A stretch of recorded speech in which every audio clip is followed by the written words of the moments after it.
Like sugar on my tongue, tongue, tongue. Your body so sweet. Ayan!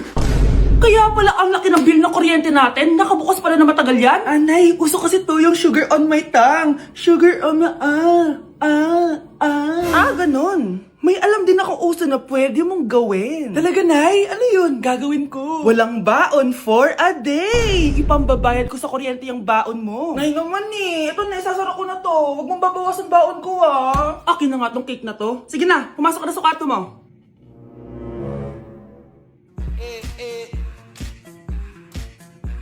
Like sugar on my tongue, tongue, tongue. Sa teacher nating naging pangalawang nanay natin. Oh, Scarlett. Kanina ka pa tahimik. May problema ka ba? Ano po kasi, ma'am? Family problem lang po. Oh, kwento mo sa akin. Makikinig ako. Baka may matulong ako sa'yo. Nak, ang bababa ng mga scores mo sa akin. Nangangalib kang bumagsak. Ma'am, sorry po. Dami ko po kasing inisip na itong mga nakarang araw eh. Sige, pagbibigyan kita ngayon ha. Pero promise mo sa akin na babawi ka next quarter. Talaga, ma'am? Thank you, ma'am. Babawi ako, promise. Sa teacher nating hindi madamot sa grades. Okay, class. Pwede na kayo mag-lunch. Oh, hindi ka kakain? Wala po kasi akong baon, ma'am. Oh, eto. Kumain ka na, oh. Salamat po, ma'am. Magsabi ka lang sa akin, Nak, ha? Hindi ka makakaisip ng maayos pag wala kang kain. Sa teacher nating nagbibigay ng pagkain. Sa lahat ng mga teacher sa mundo na nagturo sa amin kung paano lumaban sa buhay, Happy Teacher's Day! Cheers! Hindi ko na kaya! Careful. Ay! Wala akong magawa ngayon kaya naman, let's do the spicy noodle challenge! Sabi nila sobrang anghang daw neto. Ano pang gagawin natin? Eh di lutuin na to! Eto na siya. Ilagay na natin yung sauce. Siyempre, ilalagay natin lahat. Guys, legit, kinakabahan ako. Grabe oh, sobrang red ng sauce. Parang sobrang anghang talaga nito. Iba yung kaba ko ngayon, promise. Haluin na natin. Okay, first kain. Basic lang to sa akin, promise.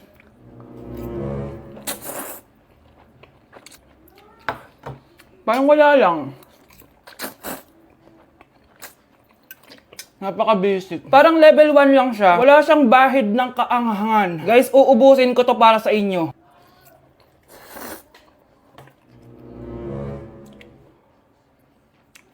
Wala to guys, wala. So, bumili din pala ako na tong... Oh my... Natunaw yung ice cream ko! Di guys, ano lang to? Diba? Wala man. Basic.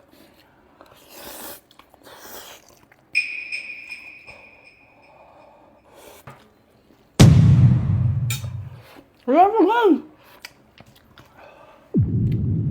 Grabe, ito na yung pinakamaanghang nyo. Wala to. Lalagyan ko pa ng hot sauce ha. Kasi wala siyang anghang. Cheers!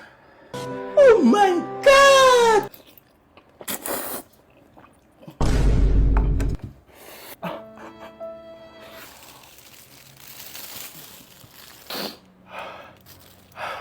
Honey Bunch! Tikman mo to! Ano, basic lang?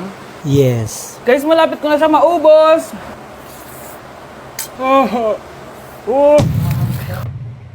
Hindi ko na kaya! Puntahan natin si Honey Bunch. Feel ko nagsusuka na siya sa CR. Bunch. Ano? Ano yan? Guys, pingi. sobrang anghang. Oh, careful. Careful. Ay! Wala ka. Ay! Ay! Next challenge tayo ng spicy. Eating only 7-Eleven for a day. Let's go! Honey Bunch, gising na, magkukontent ka, patayo na dyan. Ala. Good morning guys! So, ginising ako agad ni Honey Bunch. 11 a.m. na. So, magbe-breakfast tayo. Alam niyo na kung saan. Papunta na kami. And yung 7-Eleven dito guys, sobrang layo. Like, sa kabilang barangay pa. Hulaan niyo kung nasan ako. Nasa isang branch ako na binigay sa akin ni Daddy. Thank you, taxpayers! Wow, ang daming choices, oh. Umagang-umaga, samgyup sa lagad. Ano yan? Balik mo yan, balik mo yan. Ano na naman to? Bayaran mo to ah. Sabi di ba breakfast lang? Parang mag-fiesta na tayo dito eh. Let's eat! So, itry na natin tong spam musubi. Yan. Mas masarap yung sa Japan, pero masarap din naman to. Meron tayong samgyupsal. Oh! Baho, ah. Wow ah. Next is lasagna! Favorite ko yan. Masarap siya, guys. Mantikan ko na makalimutan itong matcha latte from Chingu. Hindi ko siya gusto, parang lasang artificial. Sarap niya! Two types of people. Naubos namin. Baka sabihin niyo hindi namin inubos. It's lunchtime, guys! So, kakain na naman tayo. Bosh, gusto ko ng pad thai. Hindi po, ate. Kaya nga 24 hours 7-Eleven challenge. May kinikrave na akong ibang pagkain, pero 7-Eleven pa rin tayo, guys. Malay mo may pad thai sa 7-Eleven. 7-Eleven. Let's go! Excited na akong kumain. So, nandito na tayo sa second branch ni Daddy. Yes, kung di tatanong guys, contractor po yung tatay ko. Tara. Wow, parang ang sarap nito. Ano na naman to? Bakit ang dami na naman? Ito yung kinuha ko kasi patay gutom ako. Water check. Mountain Dew Zero check. Another mukbang. 100 kilo challenge. Tinahin natin tong Gogi Mandu. Ganito yung tsura niya, parang siyang siomay. Sarap! Dito ko lang to natitikman. Wow, ang daming laman. Liempo. Sa akin, chicken. Kimchi rice talaga? Bumili din pala ako ng laing. Laing.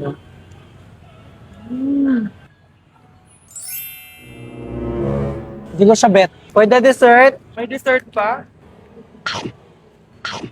Busog na naman! Next Kaya stop! naman- Next stop na namin is dinner! It's dinner time! So, it's 7:17 na ng gabi and medyo nagugutom na tong tao na to. Saan kaya tayo kakain?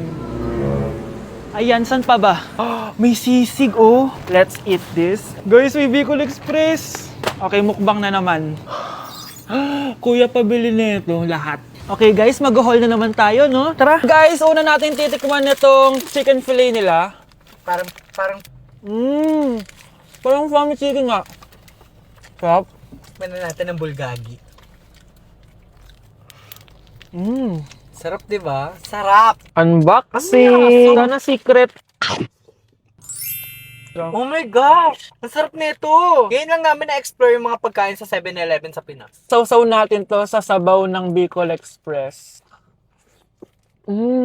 Okay, next naman namin natitikman na itong sisig. Masarap naman pag maasim.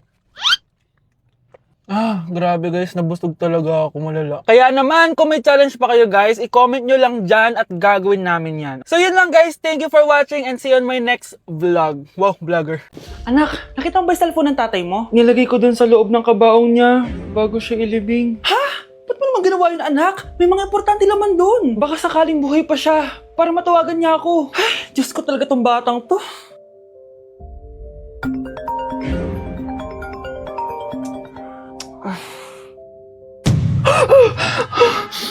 Matawag si tatay. Nay, kailangan natin pumunta sa sementeryo. Tumawag sa akin si tatay. Anak, pwede ba? Wala akong oras makipagbiruan sa'yo. Marami pa akong tatapusin trabaho. Pero nay, pag di ka pa tumigil, kukunin ko yung cellphone mo. Tay, sumagot ka. Alam kong buhay ka. Sa lahat ng pwede kong makita, ikaw pa talaga. Jessica, tinatawagan ko lang tatay ko. Nababaliw ko na talaga, no? Patay na tatay mo, di ba? Baliw. Hindi, buhay siya. Ito tandaan mo. Kapag hindi ka pa tumigil sa kabaliwan mo, susunod ka na sa tatay mo. Sinabihan akong baliw ni Cheska tapos sinaktan niya ako. Totoo naman, di ba? Nabuhay ka. Anak, nabalitaan mo na ba? Ha? Ang alin, Nay? Patay na si Cheska. Natagpuan siyang walang buhay dyan sa may ilog. Ano? Ay, Diyos ko, kawawang bata. Tay, sumagot ka na please. Ikaw! Ikaw ang pumatay sa anak ko! Ano? Eh siya nga to ng away sa akin eh. Ikaw ang huli niyang kasama. Tandaan mo to. Isusunod kita sa tatay mo. Tay, hindi ko na alam gagawin ko. Sinisisi ako ng nanay ni Cheska sa pagkamatay ng anak niya. Natatakot ako. Anak, yung nanay ni Cheska. Oh, bakit nay? Pinatay daw. Binitin sa may puno. Ano? Nakakatakot na dito sa barangay natin, anak. Sinong pumapatay sa kanila? Nay, may tao.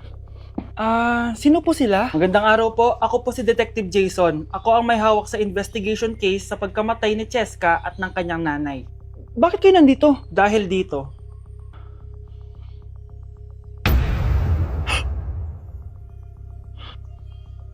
Nay, ikaw pumatay sa kanila? Oo, anak. Narinig ko lahat ng mga sumbong mo sa tatay mo. Cellphone ni tatay. Pinangako ko sa tatay mo bago siya mamatay na poprotektahan kita kahit makapatay man ako ng tao. Sumama ka sa akin, ma'am, para ma-interview ka namin. Tandaan mo to, anak. Kahit nasa kulungan ako, poprotektahan kita. Tumawag ka lang.